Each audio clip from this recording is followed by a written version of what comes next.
আসসালামু আলাইকুম। কেমন আছেন সবাই? আশা করি সবাই আল্লাহর রহমতে ভালো আছেন। তো আমি আপনাদের সামনে আজকে একটা নতুন ভিডিও নিয়ে আসছি। এই ভিডিওতে আমি আপনাদেরকে দেখাবো কিছু ফুলের ইংরেজি নাম। তো চলুন শুরু করা যাক। প্রথমে হচ্ছে শাপলা। শাপলা এর ইংরেজি হচ্ছে ওয়াটার লিলি। 2 নম্বরে হচ্ছে জুঁই। জুঁই এর ইংরেজি হচ্ছে জেসমিন।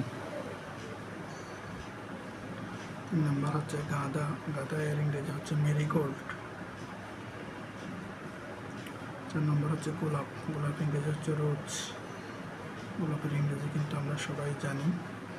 5 নম্বর হচ্ছে পদ্ম। পদ্ম ফুলের ইংরেজি হচ্ছে লোটাস। 6 নম্বর হচ্ছে সূর্যমুখী। সূর্যমুখী ইংরেজি হচ্ছে সানফ্লাওয়ার। 7 নম্বর হচ্ছে টিউলিপ। টিউলিপের ইংরেজি হচ্ছে টিউলিপ। তো বন্ধুরা, আমার এই ভিডিওটা কেমন লাগলো সবাই আমাকে জানাবেন এবং আমার ভিডিওগুলো শেয়ার করবেন এবং আমার চ্যানেলটি সাবস্ক্রাইব করবেন এবং চ্যানেলের পাশে থাকা বেল আইকনটি বাজিয়ে দেবেন যাতে আপনার পরবর্তীতে নতুন নতুন ভিডিওগুলো পেতে পারেন। সো ধন্যবাদ সবাইকে।